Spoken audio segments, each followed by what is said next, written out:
Okay, thank you very much. Assalamualaikum warahmatullahi wabarakatuh, and a very good afternoon to all of you. Uh, Welcome to the IoT For You for the March event. The IoT Association, have been doing this for many events every month for last year, and now we're going to have the first event for this year, which is going to be very exciting with a lineup of speakers. So for we also, this is our first time using Amit, so please bear with us because in the Amit you also have the opportunity for you to get networking. So you can go to the lounge and you can go to the our members booth and you can have the networking even after our session today. So it's going to be about 1.5 hour session. Going to have speakers giving you their thoughts and their presentation for about 15 to 20 minutes. And then we'll have the last half an hour for question and answers. So the questions can come from either the chat session here. You can post any questions here, or any one of you who are listening through FB Live can also have that questions being posted over there, and we'll try to get that questions and ask to the members after they have made all the presentations today. So for this March event, you'll be seeing various presenters that will be talking about uh, the IoT journey. Very interesting, the challenges that we are facing and what the areas that we need to focus on, and some of the tips that can be given in this area. And then we'll be seeing a medical doctor talking about farming, smart farming. It's very interesting how he get involved in this project. And finally, you will see the initiative that the association is doing on the what we call the MyIoTA IoT deployment kit. Yeah. So for the first presenter, let me share with you his background. Yeah. Hold on. So our first presenter is Dr. Ahmad Taufik. In fact, he's not engineering background. He's actually a real medical doctor working in as a public health specialist as his profession. He has a master's degree in IT from UPM. Currently, he's working as a medical lecturer in the Department of Public Health Medicine at UiTM. Started working as a farmer about a year ago. Very interesting. Has an interest in agriculture because he was born in the farming as a farmer family lah. So the interest in IT, and I can see that he's starting his work on working on Arduino since 2015. So very early as that. So some of you might be not be doing that in that early days. But he aspired to develop this modern agriculture and precision agriculture in durian cultivation in Malaysia with the usage of IoT technology. So without further ado, I'd like to introduce Dr. Ahmad Taufik to make his presentation. Please. Thank you. Okay, Assalamualaikum and good afternoon. Thank you, Dr. Mazlan and my IoT Association of Malaysia. I will share my slide. Yeah?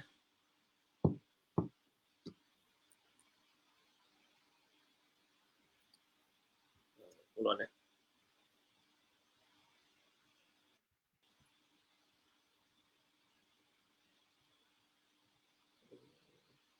If I made the wrong speaker, actually we want to make Vicks first, right? Then later we'll have Dr. Ahmad Taufik.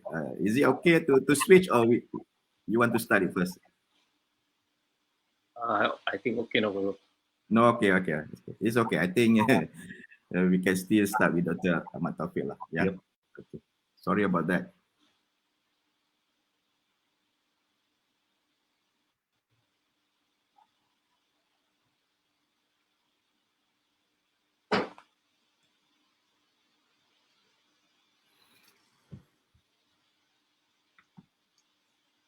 Right? Can Can you see my slide? Yes, yes. Okay, all right. So my topic is IoT for durian farm, from hobby to reality. Okay. So this is about managing durian farm at your fingertips. Yeah. Okay.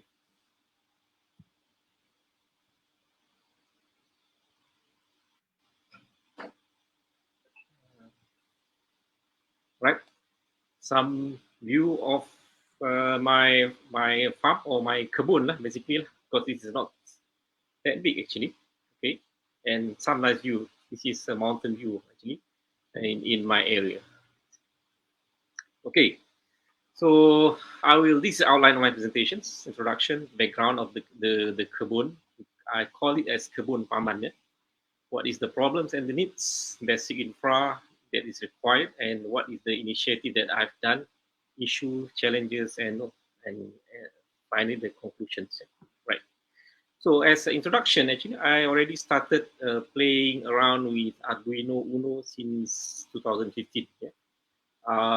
At the time, because hobby, yeah? Because I just want to know about what is this interesting board, that programmable board, yeah, at that time. So I explored this board and I start building some smart home. At that time, I'm using Arduino Mega. That was in 2016. So I built some smart home using Arduino Mega for my house actually. So I'm using a lot of door sensor, window sensor, relay, motion sensor, and I put some module like Bluetooth module, Wi-Fi modules. Okay, and then I can control my light fan using my freely available Android apps, and then I can control light fan from remotes when I send SMS to the modules. So this is how it starts. All right. So, but since 2017, I didn't explore much because I changed location of my jobs, and it's only in 2020 when I acquired a piece of land that was in Jelebu Negeri Sembilan. It is not big, about 5.7 acres, and I grow mainly durian trees. So I have 3 clones in my kebun, that is Musang King, Ochi or Blackthorn, and also IOI. Okay, and I also do some other farming like hydroponic and also fertigations. Okay, and to make it more challenging, the farm is hilly and the vertical height, so from top of the hill until down near the river is about 130. Okay, so this is a challenge when you want to manage uh, the farms. And what are the problems and the needs that make me really need some solution for that? Number one, I'm a weekend farmer because from Monday to Friday, I work in the office. So left 2 days, Saturday and Sunday, that I have times for me to go to my farms. And number two, the geographical terrains, because it's hilly area. So I don't have enough energy to go up and down each time I go to the farms. Number three, I was told when I went to a durian cultivation training that durian tree need a lot of water, irrigation water. So you can't afford to do it manually. So you have to have a system. You have to have lay irrigation tubes throughout the durian trees and the farms. And number three, because you only spend 2 days in the farms, which is on Saturday and Sunday, you need something to monitor and surveillance of your farms. So these are the problem and the needs that I think that I need to tackle. Okay, right. Okay, somehow the slides. When I show the photos, the slide is quite slow. Okay, so this is basically the top of the hill is up here.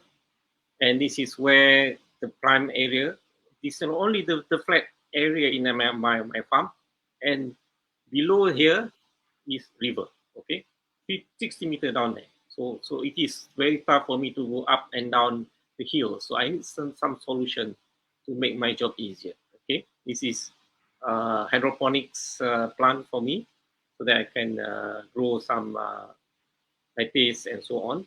And this is cabin and so on in my farms. Okay. Right. Okay.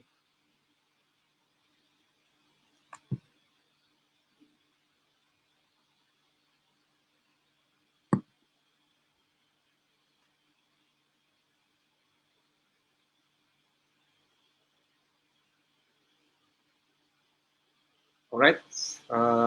Just 2 and 3. Skip.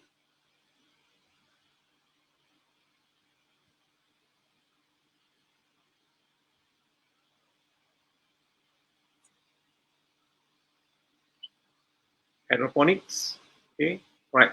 So the most important thing that you need to have when you want to have some solution for the basic infrastructure. Number one, you must have power supply. So you have option either solar or TNB. So I opt for Kanagasingam Berhad because it is cheaper compared to solar. That's number one. Number two, you must have a cellular coverage. So that is for the internet access. So there's no way that you can have broadband like Unifi. No way. So the best is cellular coverage. And number three, you must make sure that you have network infrastructure. You must put your 4G LTE router, cabling, Wi-Fi, wireless network bridge, network on power line, and so on. So everything must be in place first in order for you to have all these IoT solutions and so on. So this is some of the network infrastructure that I put in my farms. All right. When they load the photos a bit slow in my side. I don't know why.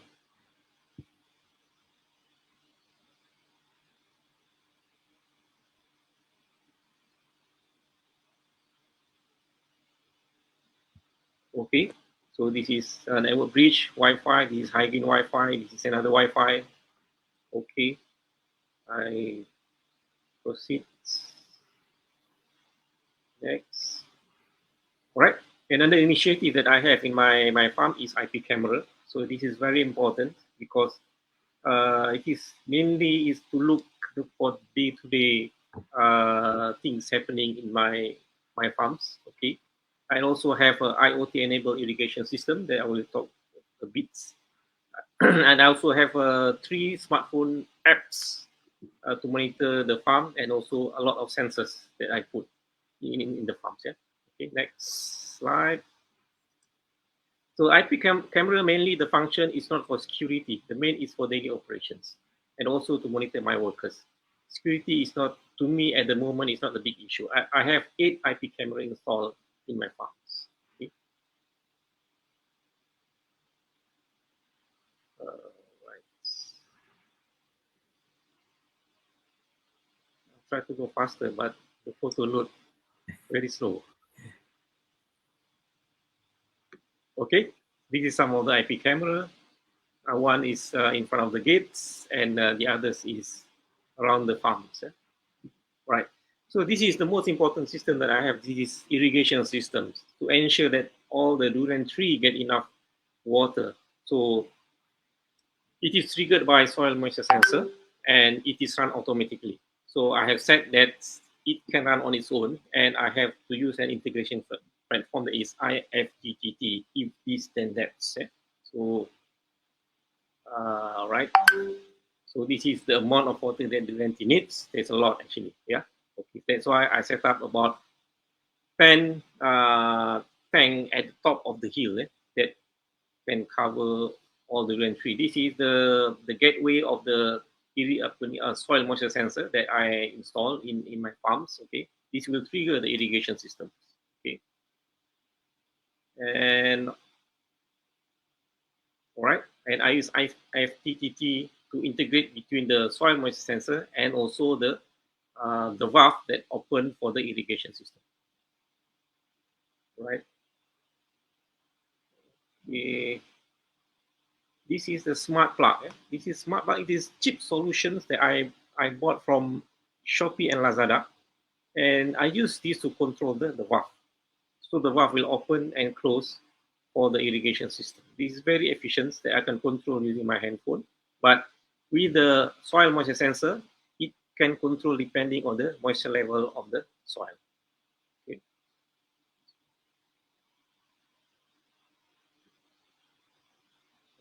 Okay, next. Very slow. I don't know why. All right, this is the valve that will open and close. I control electronically using the smart plug. Yeah?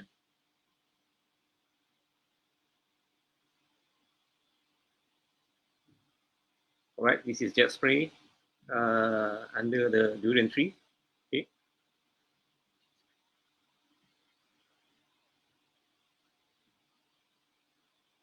All right, this is a water pump. Yeah, this is the river. This is just beside my farms. It will pump the water uh, up to the main tank at the top of the hill. That is vertical height about 130 meters. Yeah, this is 2 horsepower submersible pumps. So I can control it from remotes. The water. This is basically the diagrams how it works. So I don't think I will explain it now. Okay. So I have 3 smartphone apps, yeah, to manage my durian farms.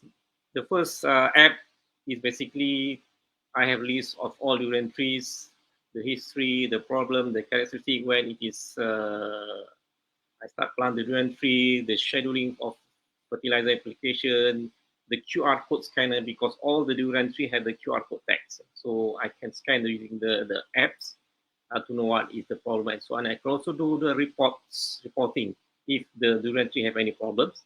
The second app is to monitor the sensor. Okay, and the third app, this one is still under development. This is to monitor the fertigation system because I have simple fertigations system in my farms. Okay, so these are the Android apps. Okay, 3 Android apps, yeah, that I use. So everything I can monitor from my handphones. Okay.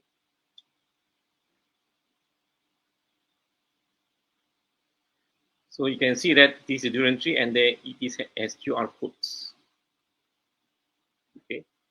And I have put a lot of sensors in my farms. In the greenhouse itself, we have TDS, pH, water flow sensor, temperature, and humidity of the greenhouse. And I have weather stations that will monitor temperature, humidity, barometer, and rains. This is very important because it will affect the growth of the durian trees. And I also put some soil fertility sensors, that is NPK, pH, and soil moisture, so that I can monitor the soil fertility. Okay. And all these, this soil moisture sensor I developed DIY using board ESP826866 and ESP32. And I send the data using data cloud from Favoriot IoT. And all this data is visualized using the Android app I mentioned just now, and also using the dashboard from Favoriot IoT. Okay. All right. Okay. Right. This is some of the sensors that I put. This is from the left. This is in my hydroponics. Below that, this is weather stations. This is LoRa receiver of the NPK sensor and also soil moisture sensor. In the middle is the ultrasonic sensor that monitor the level of the water level in the tank, main tank. And on the right side is it is a LoRa receiver of the NPK sensor. Next slide. All right. The left side is the soil moisture sensor. This is transmitted using LoRa. And the right side, this is NPK sensor, also transmitted using LoRa. This is solar powered, both of them. Yeah.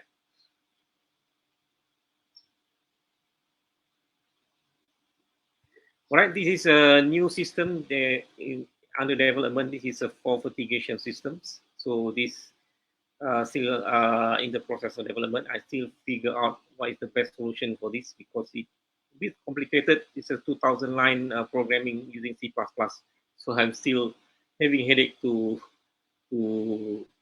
to fix the problems. What I'm not sure what is the problem now. Okay. All right. This is how the weather. This how I look at the sensors using the apps, the weather stations, greenhouse, and also soil fertility. So everything is using my apps. All right. Next, this is a dashboard from Favoriot IoT or Favorites. Okay. Now, what are the issue and challenge? Okay, number one is the climate changes. The Jelebu is known to be the most driest, paling kering in Malaysia. But for the past 3 months, 4 months, I was told that now no more Jelebu. It's a Tiawan Perak, which is the driest area in Malaysia, and a lot of rainfalls. I think starting since December 18, we have a lot of rainfall and flood in Jelebu was badly affected at the time. So climate changes really affect the growth of durians, number one. Then number two, in unstable network for GLTE in that area because it's a hilly area. So I don't have a good stable 4G LTE in that area. I hope if I have UniFi if possible, but I don't think it is possible. And number three is power outage, lightning strike prone area in that area. So many times I have to climb up the hill because there is a DB and at top of the hill, so that I have to fix it. Right. Okay. This is the main challenge I think that I face when I will try to manage the farms. Okay. So in conclusion, yeah. So I think IoT helps the farmers to manage the farms in durian farms. Then DIY, of course, I reduce a lot of costs in terms of having the good applications. And I do collect data from the sensors, but this one just started early of this month. So I need to collect more data so that hopefully I can analyze the data and for future use. Right. Okay.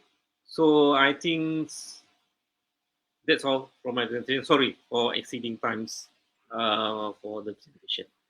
So back to Dr. Mazlan. Thank you very much. Okay, thank you very much, Dr. Taufik. I think this is a very interesting project. You start from the beginning, and you have seen the expansion and the utilization of technology, especially in IoT. So I figure out there might be a lot more questions that our members here will be asking you. So we will try to hold on to that questions, and we will try to compile that. And after the end of all the panel presentation, then we can have that question and answers again. So first of all, I'd like to say thank you very much for your very great presentation and very interesting. Thank you. Okay, for our next speaker, is one of the veteran in IoT also. His name is Vicks Kanagasingam. He's actually the CEO of Censof. He have already about 28 years of experience in and leadership roles in sales, ecosystem development, marketing, operations in the telecom industry. So he's quite a veteran there. He have developed a lot of businesses at tech startups from the UK, France, and Australia, and securing a lot of multi-million-dollar projects. In 2017, in fact, he founded IoT Integrator, which was acquired by Esperanti IoT in 2018, and appointed as CEO of Esperanti. That's the Malaysia's first licensed dedicated IoT network solutions provider. Recently, in January 2022, he is now being appointed as the new CEO of Censof Digital to spearhead the future direction of the company. Given in his vast experience in AI, IoT, and IR 4.0. His passion, he coaches a lot of tech startups to accelerate growth based on mindset of solving problems and collaboration. So Vicks aims to bridge this digital divide by accelerating digital adoption across all these communities, enterprises, and governments. So what he says that place him among his peers as the Robin Hood of technology. Wow, Robin Hood. Okay.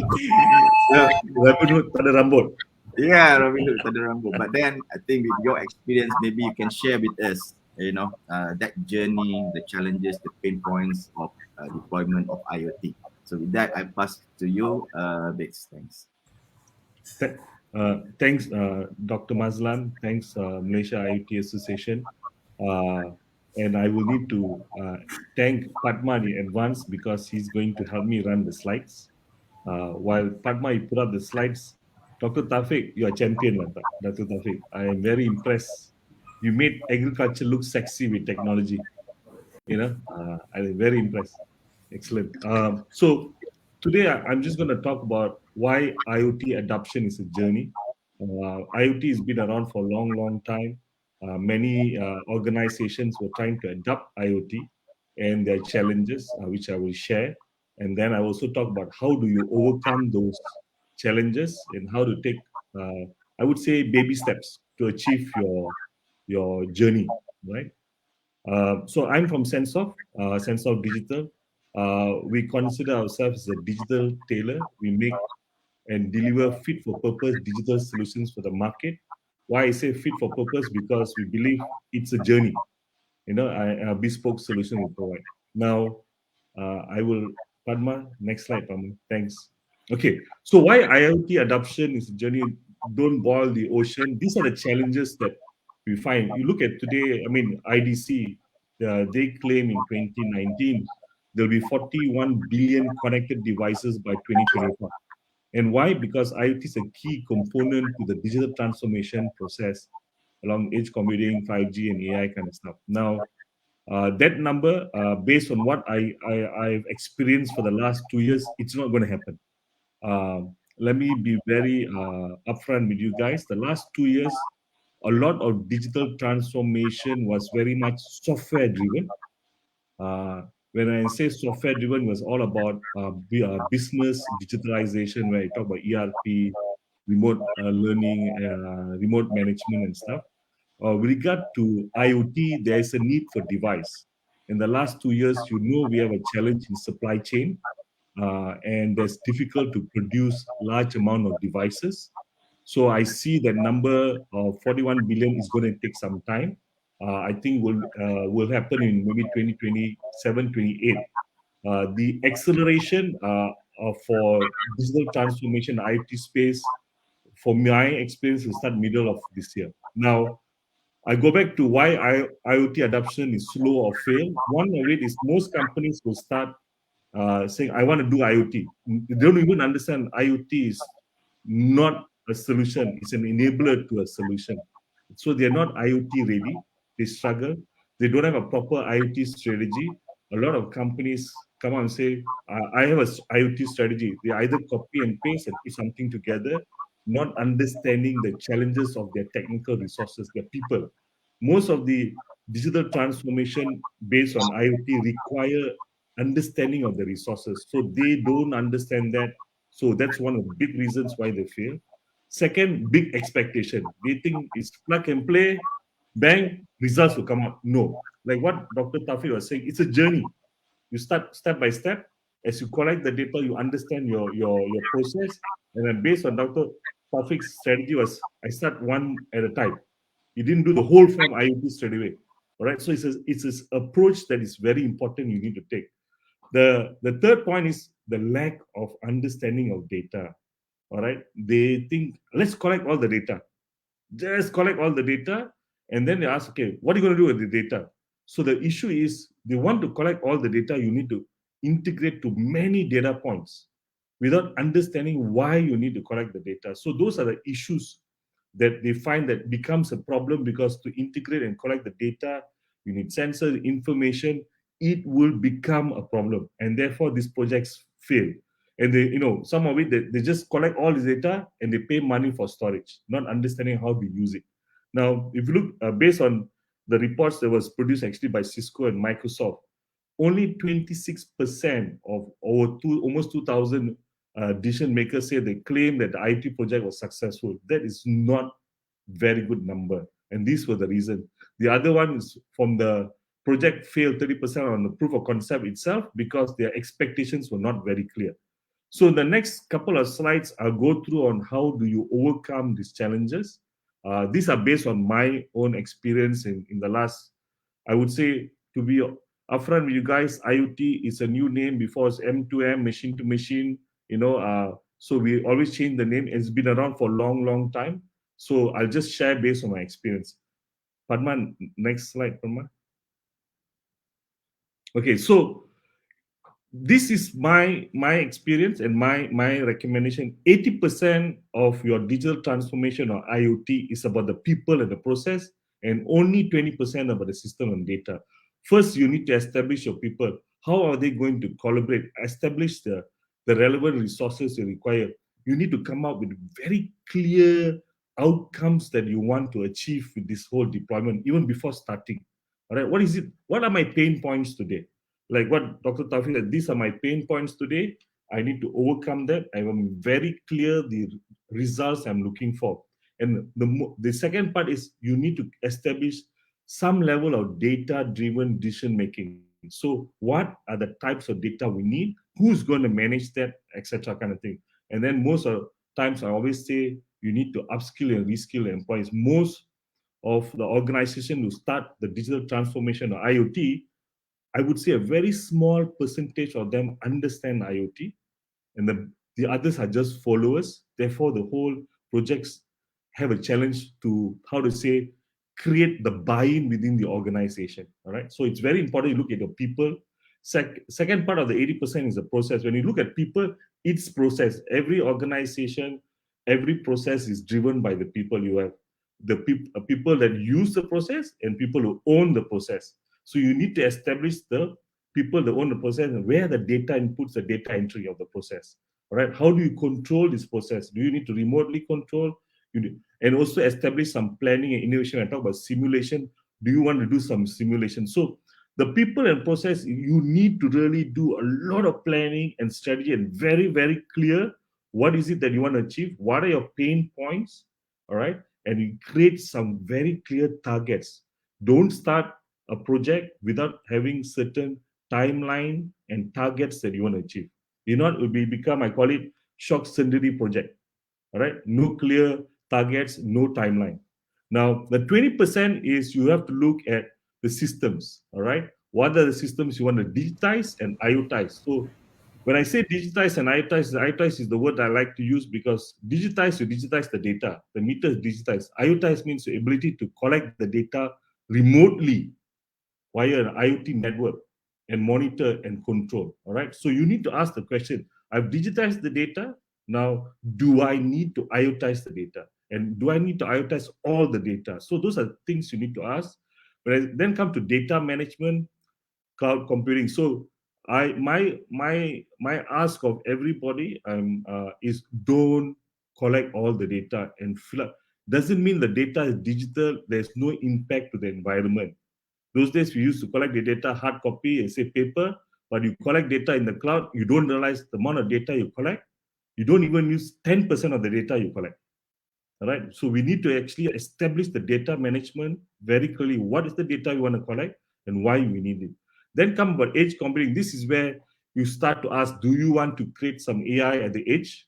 These are things that will be more advanced IoT. I call it AIoT, artificial intelligence of things when you start doing edge computing at the end. So example, when we saw Dr. Taufik's presentation earlier, some of the cameras, we can put an edge computing on the AI to actually view and establish whether the fruit has ripe or not ripe, and those kind of information can actually at the edge itself, and then notify Dr. Taufik saying that 10% of the fruits or 80% of the fruits on the tree already ripe. All right, those are edge computing. Then come to data visualization. It's super important. How you want the data to be produced, what level of visualization from a senior level to the operation level, you need to establish that. Then I call it preventive maintenance, how you're going to manage the data and the systems that you're going to, so all the devices, the machineries you need with regard to IoT, how you're going to come up with preventive maintenance. And my last and the most important thing is cybersecurity.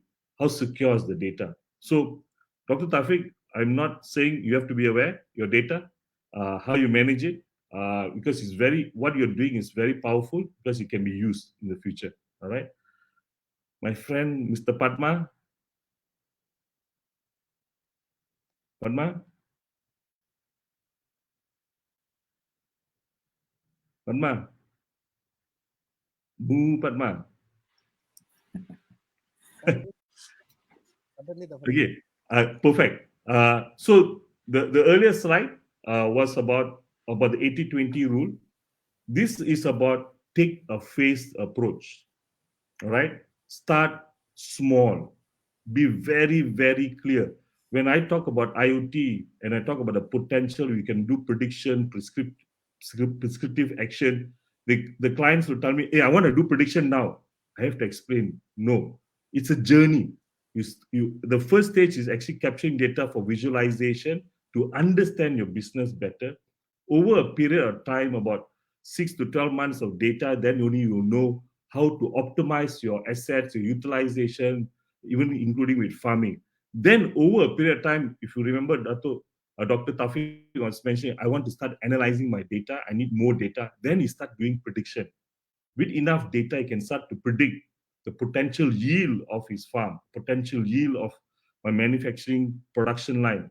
All right. So those are the things. So it's a phase by phase approach. You need to establish the relevant processes. You want to be very, very focused. And it requires, for me, the digital IoT solution providers, integrators around in the country, in the region, take a practical and inclusive approach. That means work with the organization. So example, we talk about 4G and 5G today. You know, everyone saying, I want to do 5G. I say, okay, great. You want to do 5G? Why? All right. Let's take one application for 5G. Don't boil the ocean and say, I want to do it for my whole plantation or the whole factory. All right. Why do you need 5G? Okay, I need to create an autonomous robotic terrestrial machine across my production line. All right, great. You want low latency, etc. Great. So you're very, very clear what you want to do with 5G. Right? So you start that first, you get the team to understand the technology, the strength and the power, and then slowly take it to the next stage. Next stage. So it's a journey. So 5G adoption with IoT, it is journey. Even 4G, even Sigfox, even LoRa, it's a journey. Right? So my ask of everybody is, we like small wins, will create the belief and momentum. So IoT is a journey for your whole organization. You need small wins, the belief in it, then it creates momentum. I've seen it in many companies that followed this phase by phase approach. They've seen the successful outcomes over a period of time. Right. So my next slide is the famous smart blueprint, smart city blueprint throughout the nation, throughout the world. I've seen many blueprints. We are very famous for blueprints. When smart city, every state has a blueprint, every city has a blueprint. Not only Malaysia, worldwide, I've seen. And the best part is they want to boil the ocean. So my experience and my feedback or ask of everybody is start with green IoT solution. I believe green IoT solution brings three major groups of people together. One, the key is the community. The second is enterprises, the private sector. The third, the government. We always expect smart city projects to be run and managed by the government, which is wrong. It actually requires all three of these segments of people coming together and creating a smart city program, because the smart city is about the people. All right. So these are the five application or use cases that I believe will help. I call it the green IoT solution for smarter execution of smart city. If the audience in this group who are part of the government agencies or even part of the smart city program, I would encourage to start small, look at solutions that actually brings all these three people together, and therefore it creates a drive for a better world, and also look at ESG, etc., kind of thing. So I got smart bus. I've been in Kuching, where they already have hydrogen buses. They're starting to go into electric buses in the future. Smart street lights we see everywhere. Let me be honest, the smart street light that you see with the little controller there is not smart enough yet. It's just controlling. When I say a smart street light, it should be used as a digital street furniture. It could also be used for 5G, for connectivity, for base stations. It should become the street light should be maximized, should be smart enough to be used with sensors, the temperature, the humidity, so that you get information. Then smart parking, you are aware of the project that I was involved in my past life in Penang, the smart parking project in Penang. The 36,000 sensors. Actually, the smart parking project in Penang is actually the largest parking project in the world. And most of you are not aware, it's the largest single smart parking project. And worldwide, when I was in X20, everyone wanted to understand how was it done, the impact to the community, to the enterprises, and the government was extensive. All right, the business case, the cost benefit was there. All right. Then come the outdoor and indoor air quality. Okay, with the current situation, we think the flood, the environment, the pollution is gone. It's not. We have an environmental issue, and it's going to be around. And we need proper technology to capture the data so that the community be self-regulated. Example: imagine if you knew your children's school and the pollution is very bad, you actually can decide whether you want to send your kids to school. And most of you all may remember before 2020, we had this massive air pollution. Schools were shut down, and they were waiting for the Ministry of Education to tell us to shut down. All right, the headmasters were struggling, and they did not imagine the data was provided to the headmasters, the administrators of the school, to the parents, so that they can decide whether I'm going to send my kids to school, and the headmaster can say, listen, the air quality in the school is very bad. I've decided to shut down, and notify the parents. All right. So those are one or two examples I can think of. Then you got enterprise infrastructure, making sure that with all the sensors, they're able to manage our waste. When I say AI quality, I'm sure you're aware, we also have water pollution. And these are the things that we can actually use to monitor with water sensor, quality sensors on the river and stuff. And those are things that are important, where it will help the government to effectively enforce. All right. The public heat map is something that I'm proposing, therefore, less CCTV cameras. We don't want a big brother nation. We don't want CCTV cameras everywhere. All right. We want CCTV cameras only in the right places for safety and security. But I want heat map sensors, which is already available, where that data will be available for their clients. All right. Or also for individuals to decide whether to go to a particular place, to know the quality of the air based on the indoor-outdoor air quality and number of people there. Because with the current pandemic, trust me, the pandemic is just more to come. All right. So we need to empower the community to self-regulate, and we need to give them the data. And this is where enterprises that do facility management of buildings will know the usage of people, when to clean, etc. So this is important, and it helps the enforcement. So my ask of anyone here: smart city should be a green IoT initiative, and start small, and work through an inclusive approach with enterprise, community, and the government agency, and don't expect the government to do everything for us. All right, that's it, Pathma. Last slide, huh? Yep. And for me, I believe it's all about the how, execution, and outcome. Thank you very much. Thanks, everyone. Thank you very much, Vicks. I think other than the how, I will later will ask you about whether who is also important or not. Okay.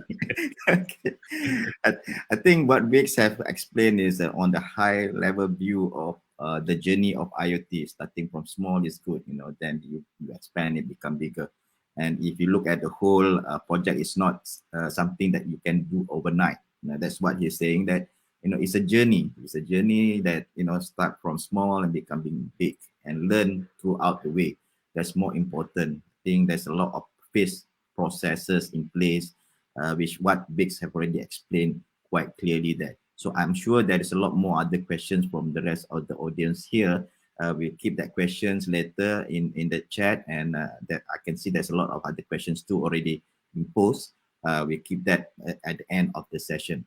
But we're also seeing that the importance of the IoT, because the whole value chain is very big. So we need a good ecosystem to be in place.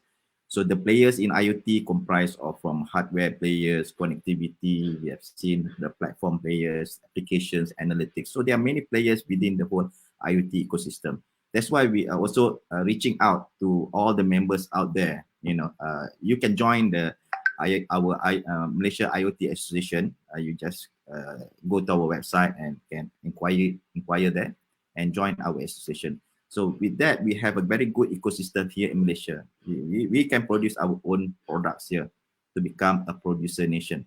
And that's where the last presentation will be from our Malaysia IoT Association Exco Committee, Mr. Pathma. He is also an IoT veteran here in Malaysia. He has been in this area of IoT for many, many years, more longer than a lot of people here. And he will explain the initiative of what the association is doing, which is very important because we believe that become a producer nation, we need to produce our own IoT solution, hardware solutions too. So he's going to present the MyIoTA IoT deployment kit, and he's focusing on transforming IoT deployment process for agri-tech, so agriculture technology. So without further ado, I'd like to introduce Mr. Pathma, please. Thank you, Dr. Mazlan. Thanks, Vic. It was a very interesting and. I think the voice is not very clear. Is it better now? Okay. Okay. Thanks, Dr. Mazlan, and thanks, Vic, for a detailed explanation how IoT projects keep on failing in the past 3-5 years. We've been through many projects, and some of them do succeed, and a lot of them, like what you said, end up into either white elephant or unable to scale. Like what you were mentioning, one of the issues that we have is the collective operations of different domain expertise to deliver an IoT solution. So we at IoT Association Malaysia, we realized this problem, and then as one of the current treasurer, and also part of the council member, we came out with this idea to try to address the problem and try to mitigate it in whatever way possible. This is because of the lessons taught to us by the pandemic on the hardware supply chain issue. So the people are in my field, in the hardware field, we know that manufacturing, getting hardware, either design, develop, or buying, is becoming abnormally unbelievable. Some components have 1 year lead time. The key components like microprocessors and everything. So over the past 6 months plus, we've been working on this concept of how to address this problem, and we came out with this idea of to develop a product that our members will develop, will consist of solutions from our members, will target to the members and also the general public in Malaysia, also outside of Malaysia. So I'm going to share my slides now, and then I'll take it there from here.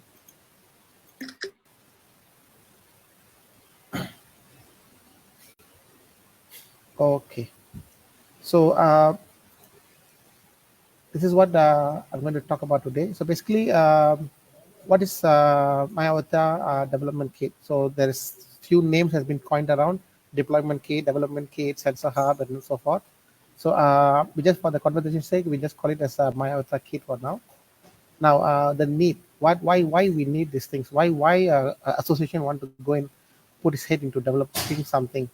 As an association, we are not in the process of doing business or making money, but we do see the gap in the market where our members face challenges in getting the right solution to start.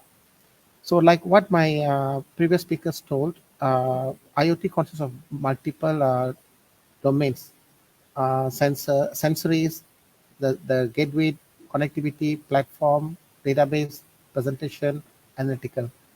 But the beauty of the thing is everything starts with sensors. Everything starts with collecting data. So while the hardware is the first thing to start, the data that one going to be getting value added or going to create whatever value that the stakeholders wanted.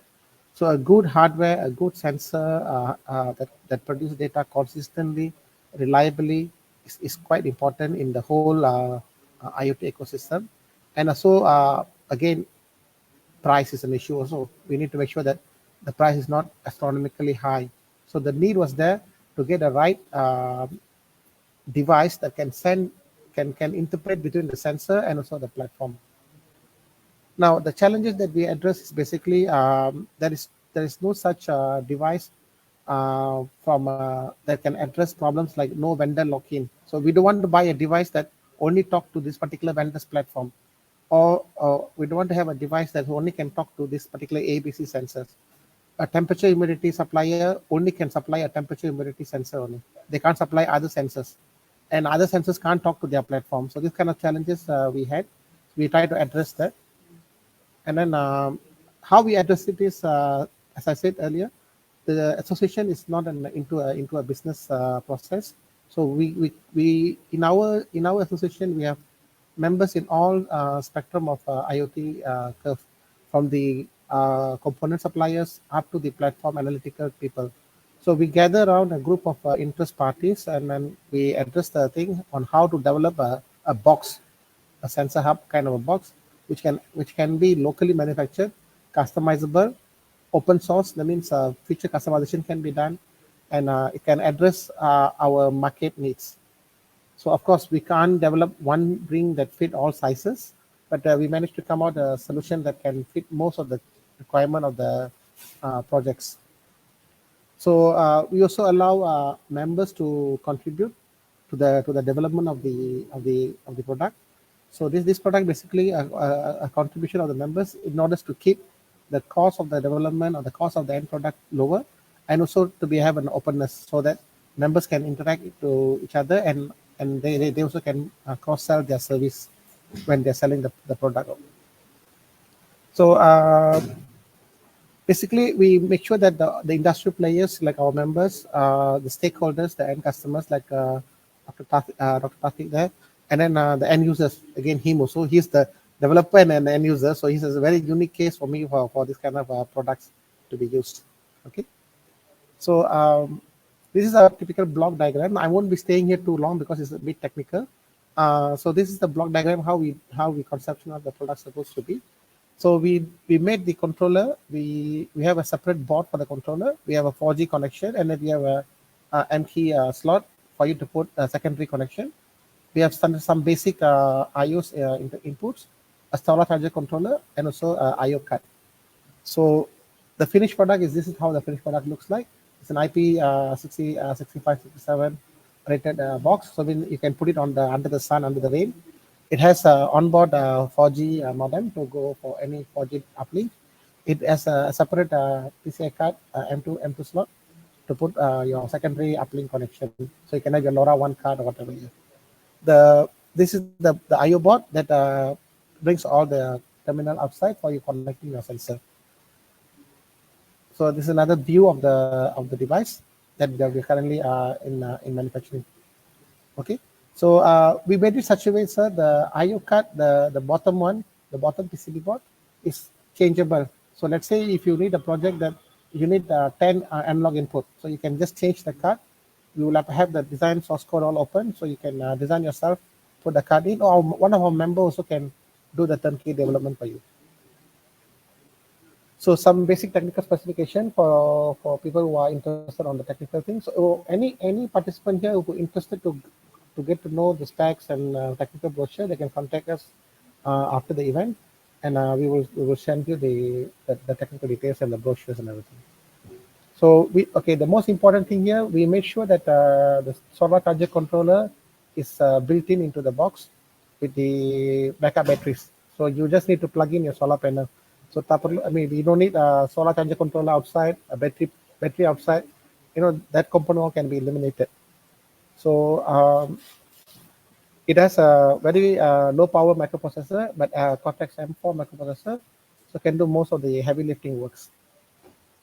So this is a kind of industrial design. It is not meant for hobbyist market or not meant for Arduino market kind of things, but it's a kind of industrial grade design, which is also trying to bridge the gap of customization and ownership, and also the robustness of the industrial product.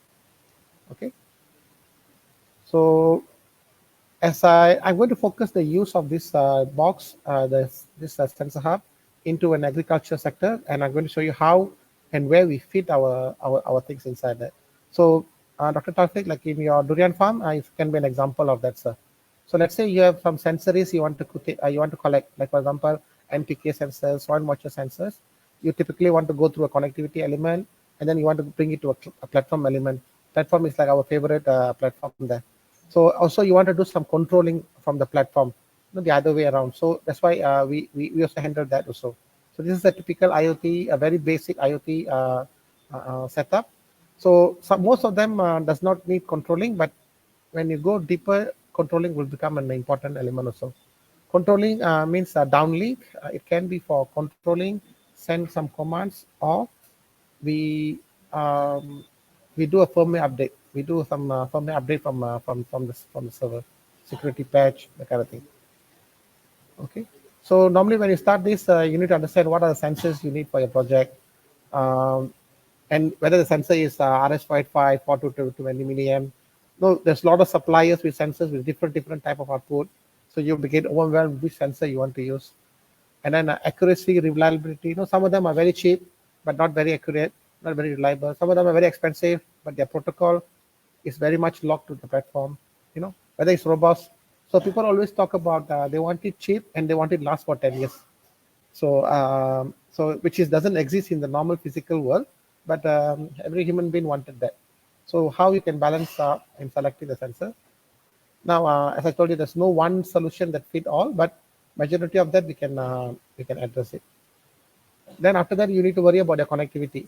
So like what Mr. Vick said, we have Sync4, LoRa, NB-IoT, 4G. Of course, 3G no more in Malaysia, but we have 4G, and we have Wi-Fi, we have LoRa 1. So many connectivity. Which one will work for you? And then whether the coverage and the redundancy, the primary connection fail, does it will fall back to redundancy connection? The cost of connectivity, a lot of things that a lot of time people don't pay proper attention. They just wanted a lower cost, but whether the cost of connectivity, like for example, you got hundreds of devices in the market, and then you want to do a firmware update or security patch after 6 months. Are you going to drive all the way down to update it, or can you do a remote update? So the kind of a cost of connectivity is an issue to be considered. Now, there are a lot of connectivity in the market, like for example, LoRa, where there's a limitation. People always come and ask me, can I send an image with the LoRa? Can I send a picture with LoRa? No, 34 byte data, okay, comfortably can send. Anything more than 34 byte, you will have some kind of a stability issue. So these kind of things need to be understood. So what normally happens is after the device data managed to pass through the connectivity, we go with a protocol of a platform. There is a lot of platforms in the market, whether you want to develop your own or you want to use the ready-made one. So like, for example, if you want to start tomorrow, then go and use favorite platform. Don't crack your head. A lot of core engineering, the fundamental engineering things already been done is there already. So, but if you're going to for a project that is going to be long-term and going to have ownership, you want your own source code management, then you have to develop on your own. So then integration of the sensor. Now this is where the platform fellows will come into a roadblock. People like Dr. Mazlan, now they'll come into a roadblock where now they have a platform now, but the sensors are in too many different formats. Each of them sending their own JSON. There is no ISO standard on how to send the data to the platform.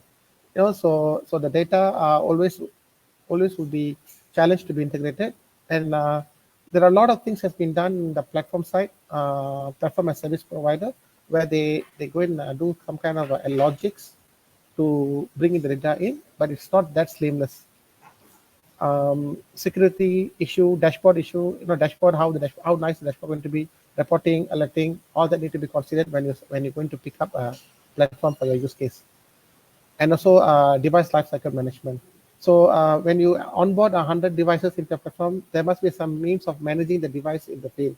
So the platform must have the ability to manage your devices, like when was installed, what is the battery level, when the battery is low, alerting to sensor, not the platform side, but the device side.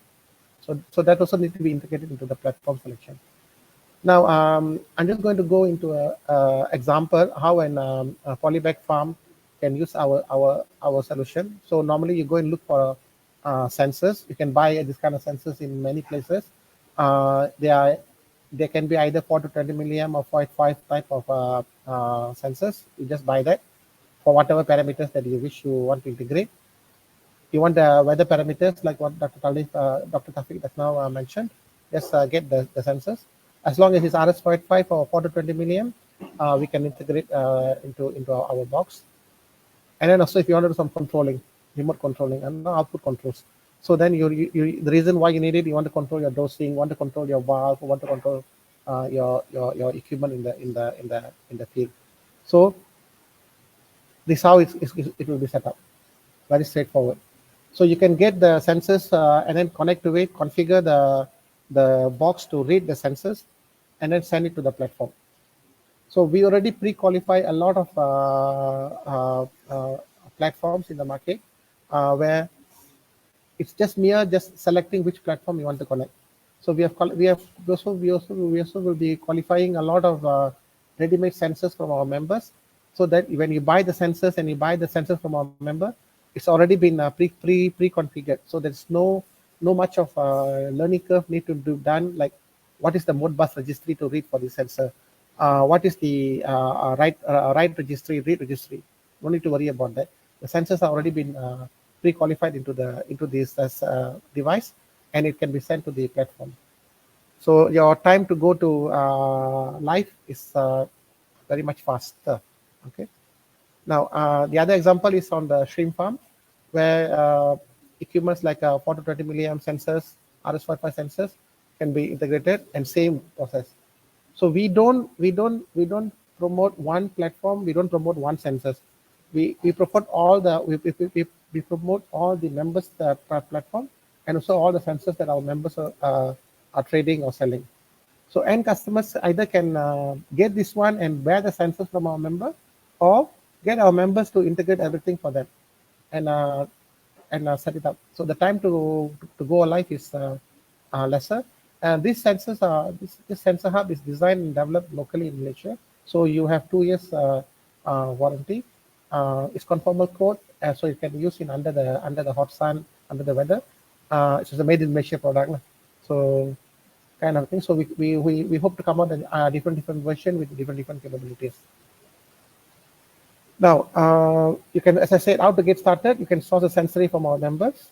You can source system integrators, which is from our qualified member list, and then also source the platform from our member. And then we also have already have one company that providing SIM card for a 6-month duration for you to use these devices. So this is the member that contribute the SIM card. You can go live, then don't even have to worry about the SIM card. So 6 months is already been covered there. And then customization option. So this is where the interesting part comes in, because I think everybody here understand IoT is not a chop method where you do one parking project in one place, the other place will be slightly different. They will not be apple to apple same in all aspects. So how the customization is possible? As I told you, association is not into the business. We don't own anything. So this device was developed by a member, and it's developed in the context that it can be enhanced, feature, grow, customized by our members. So the toolchain that we use STM toolchain. So STM is a chip maker, a company called STM Micro. They have a factory in Malaysia. It's a kind of big established company. So we use that toolchain to develop the firmware. And then I'm going to explain to you what is the process of. Let's say Dr. Talif want to get to this customization. So how the process is going to be?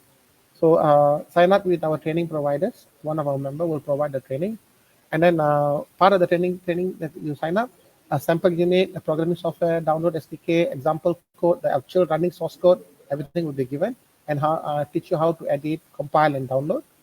And then complete the training, you'll be able to edit the C code and then and do whatever you want to your operation. Like for example, the default firmware does not come with edge processing. I mean, sensor data comes in, take logic, control the pump. Doesn't have that. So if you want to do that, you can edit the code your own, and then you can customize it. So I'm going to rest my case here. So I'll be taking up any questions later as a collective. Doctor, back to you. Okay, thank you, Pathma, for a very excellent introduction to the IoT deployment kit. I think this is where the members play a big role in terms of supporting the whole development and ecosystem, and also how to go about in providing the solutions to the end customers. So you see what Pathma mentioned just now, there are various part of the whole ecosystem actually comes from the members. That's why we always encourage any of you guys here to join to MyIoTA Association as a member, so that you can also benefit out of that. Yeah. So thank you very much. Now we have another about less than half an hour for question and answers. I'll just take a look at some of the questions that we posed earlier. I will start with Dr. Taufik lah. I think there's a lot of questions for you, Dr. Taufik, because you have a very interesting scenario, a use case, where people ask you on a few things. One, let me check it out.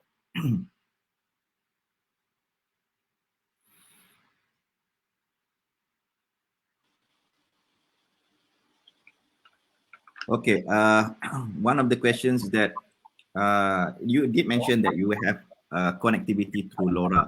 Do you have any other network connectivity other than LoRa that you use to connect the sensors? I use LoRa, and then from LoRa they bridge to internet using Wi-Fi and 4G LTE. That's all. You did mention just now that 4G have some limitation in terms of intermittent, in terms of coverage wise, right? Yes. Does it fall into 3G, because 3G is no longer there? So what happened if there is no coverage? Is what happened to the data? Data is not sent to the data cloud. Okay. So you did unable to save the data for quite some time before, once the connectivity is on, it will send the data. Yeah. Okay. So another question is that when you use LoRa, what is the distance that LoRa that you're using cover from your sensors to the gateway? The distance I think is about 200 meters. 200 meters.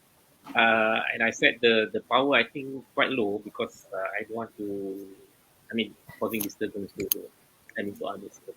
But I use the frequency 920 to 923 megahertz. It's I think the allowable frequency range in Malaysia. Is it because the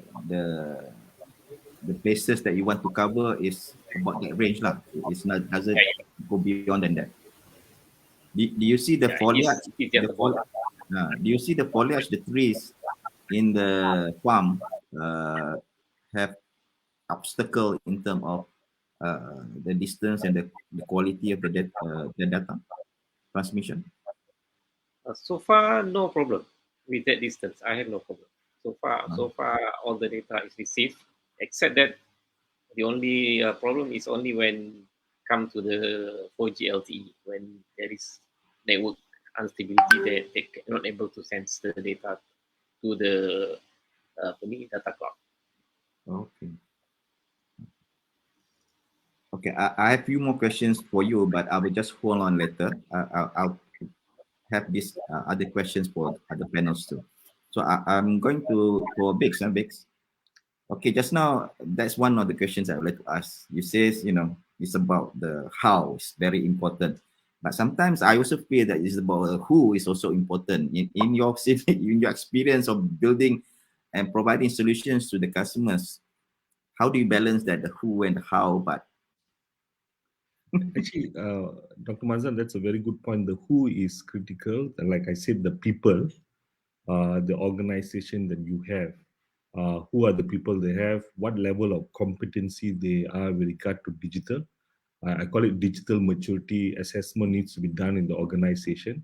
And you'll be surprised how matured some of them with regard to digital. And I go back to leadership. Who are your leaders of the organization? If they believe that I need to digitize the business and IoT is one of the enablers, and they believe and they drive it. So the who for me starts from the top. And therefore they own the project.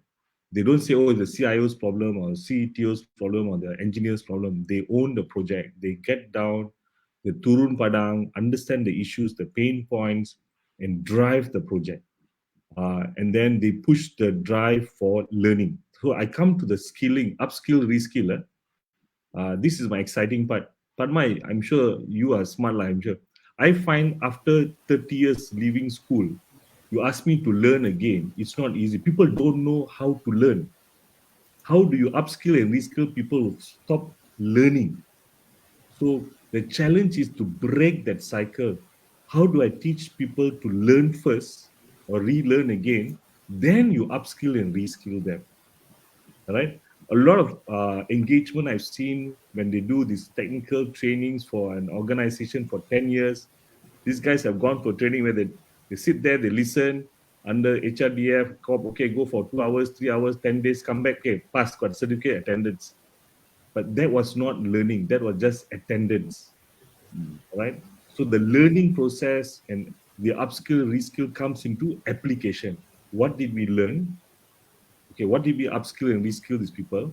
And how do we apply in the real life experience? So the who is, like you said, is important, and then it links to the how. How do you apply what you have learned?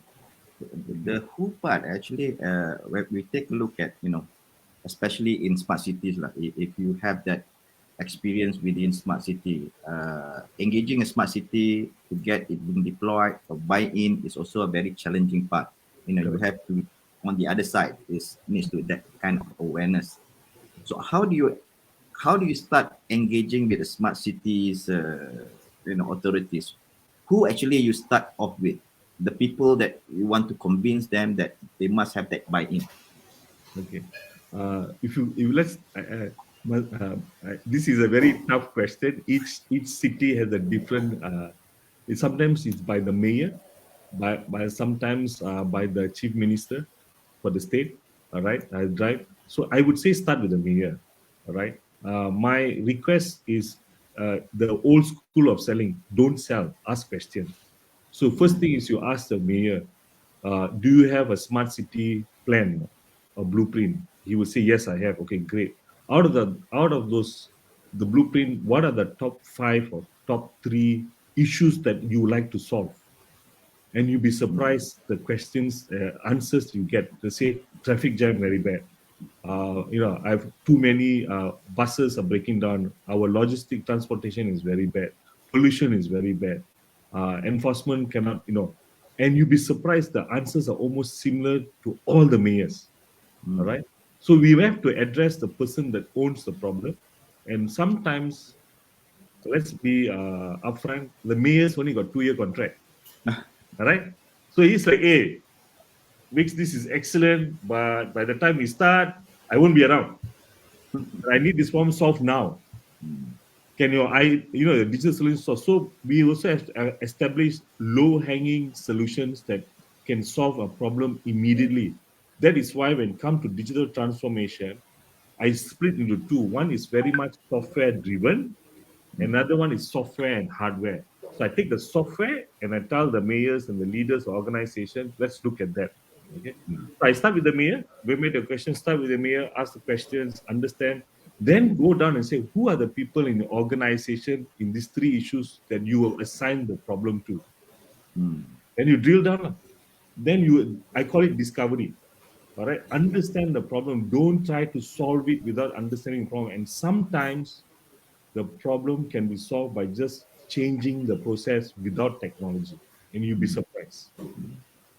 Yeah, thank you very much. Hold on, I have also other questions for you, but I'll need to pass this to Pathma. There is this questions, Pathma, because you're showing something which is very exciting, the product that we're going to go out there. The members are asking whether when exactly can we see this product out and how much is the development kit? Okay, interesting. The idea of today, the reason why we expose this thing to the audience today is to understand how the audience are feeling about the product. So, Doctor, you said they're excited, so that's something good to hear. The product currently in the cooking stage, So we're expecting to have a prototype ready in another 6 weeks to 8 weeks time. We have all the components to do that first batch there.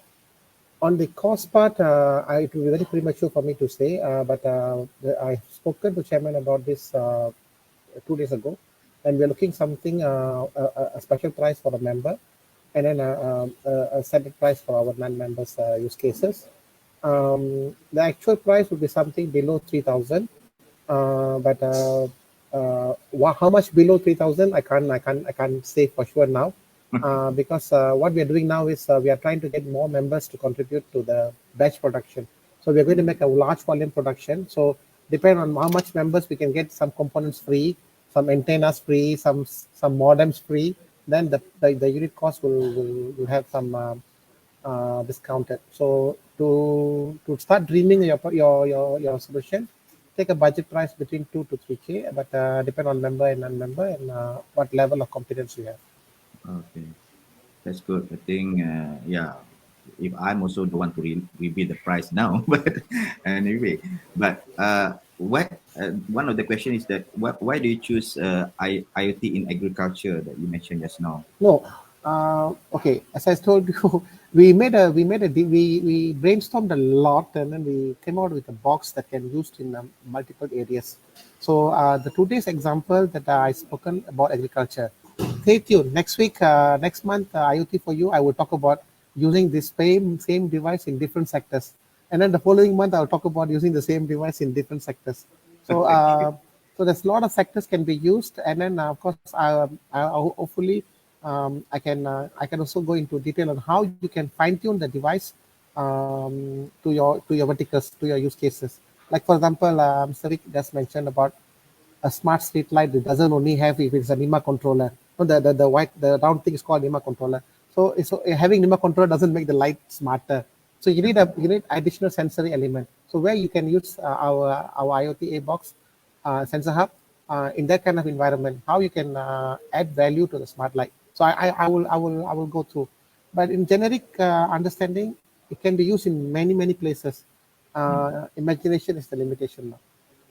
In the design, I think like the one that have in Dr. Taufik, he have encountered a lot of power failure because of the lightning.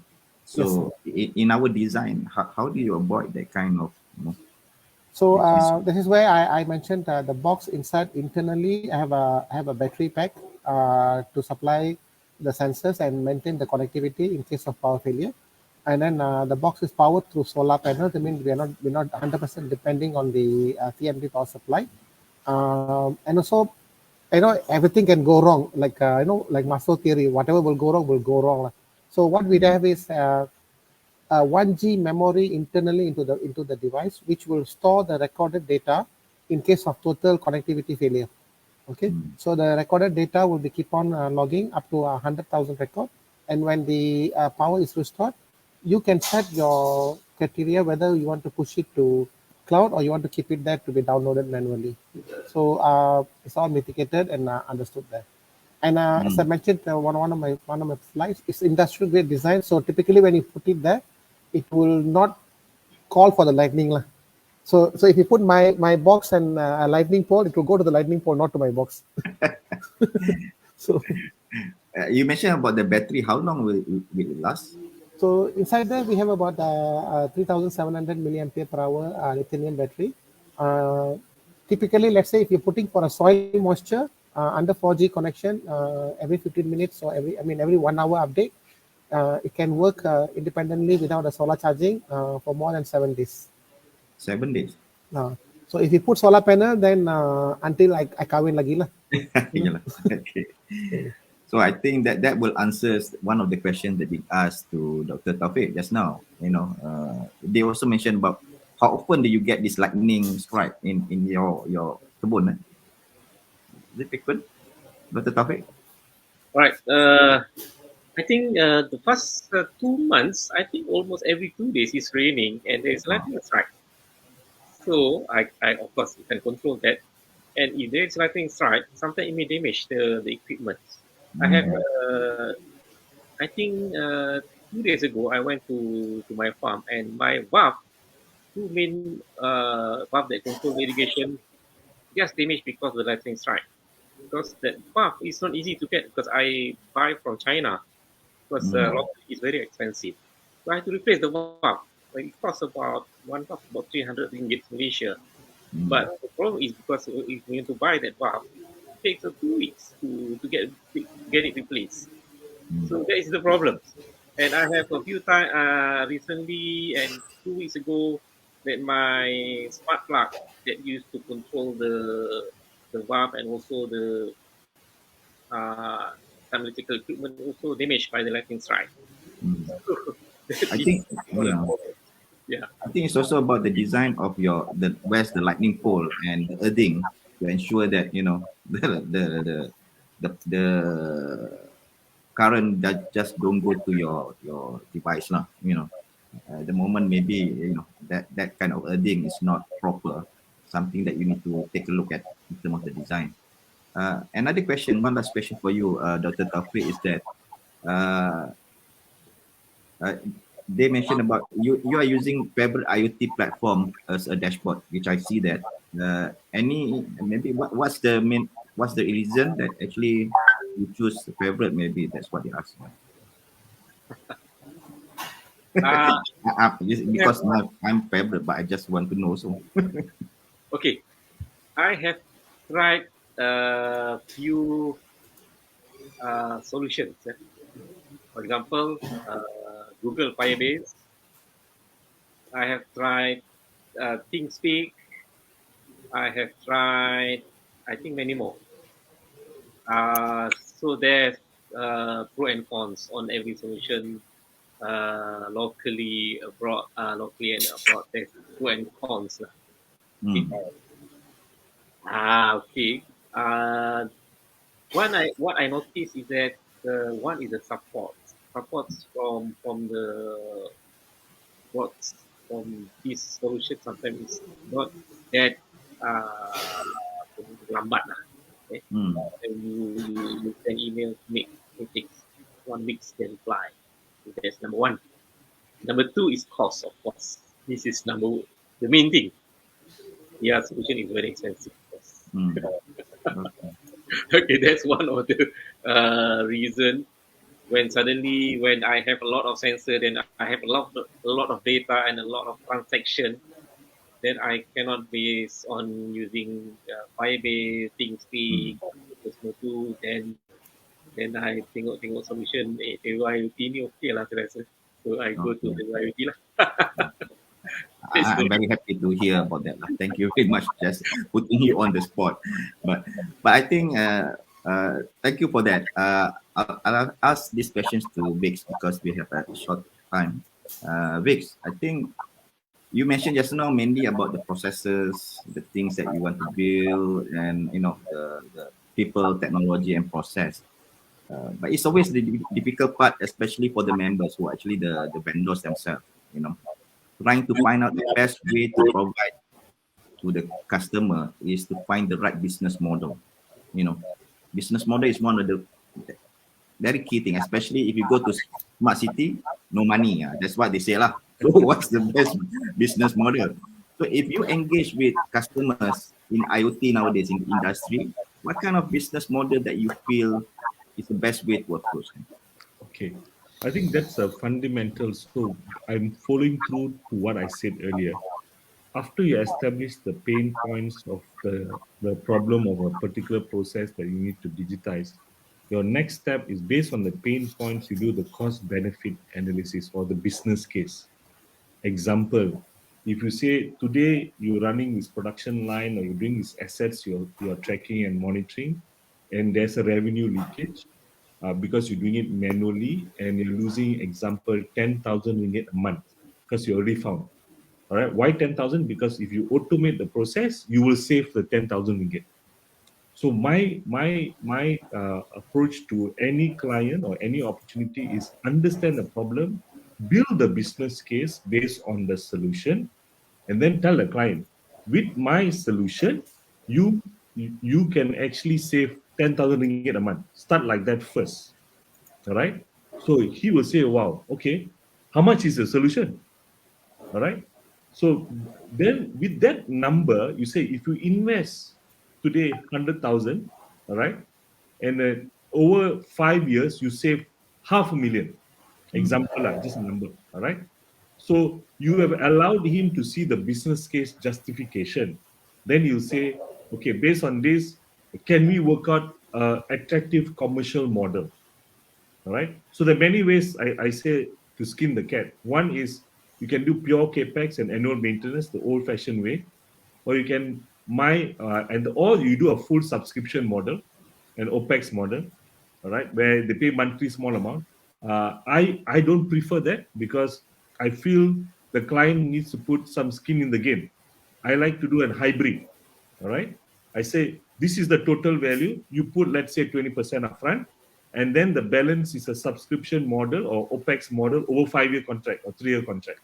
So it becomes a win-win for the client and for the supplier. Now, the challenge, I'm going to be very upfront, in Malaysia, companies are bad paymasters. All right. That is why I always find that it's important to get the client to put some money upfront. All right. So if they put some money upfront, they're committed to make sure this project is successful and it's applicable. Based on the success and monthly, they have to pay you. All right, because the value is there. If you do purely subscription, you say, hey, Dr. Mazlan, I love you lah. Your favorite is excellent. I bayar you nanti lah, 3 bulan, 6 bulan, and they don't pay. All right. So that is why I tell my clients, you have to also put some commitment to the table. So this is very much solution sales. Yeah, one question just before this one, the final one for you. Because we mentioned just now that we start small and become big, but when we talk about cost saving cannot be done in a small way. You need to have a very big project that you can show the cost saving. So that is also a dilemma. People cannot show that case study unless you become big. Actually, you absolutely right. So that is why we go back to a pilot project. Okay, so a pilot project, Dr. Taufik, don't get me wrong, yours is like a pilot project, all right? It's a small farm. When you talk about agriculture, there's thousands of acres. You start with 1 acre first, all right? In the pilot project, you actually show I call it proof of value, all right? This acre of land, this information you get, you can make decisions faster, you can reduce the time, etc., etc. And based on that information, now when you scale the project, you see the potential value. All right. Now, in the pilot project, okay, that's why they call me Robin Hood of Tech. There's no free pilot. You must pay. All right. The client must put some money on the table. They want free pilot, don't do business with them. Okay, because the pilot will fail. Because they didn't put any money, they don't care. So they put some investment, you put your investment of support and the pilot project can be very small. Even if they cannot put 5,000 ringgit or 10,000 on the table, then it's a journey that just testing you, playing with you. All right, and that's what I tell sales solution say: qualify the client and walk away. Okay. Yeah, it's very straightforward, right? Thank you very much. I think since we are short of time, maybe Pak Ahmad, kita tak ada question for you, All right. Okay, thank you very much. Yeah, but let me sum up the whole session for us today. I think what we have listened is a fantastic speaker from all of you. We have started with Dr. Taufik. He's a medical doctor, working on IoT. Come on, guys. If they like people should be doing IoT too. So he's doing that for himself and also for his kebun paman. Okay. So then, of course, durian is one thing, and hopefully durian Musang King, kan? So hopefully durian Musang King, and then you see a lot more in other parts of the agriculture. So he's actually the evangelist for IoT in agriculture. So you're seeing that. And Vicks has presented a very excellent way of looking at various tips for people who wants to venture in IoT, providing solutions. What are the things that we need to do and how to deploy them.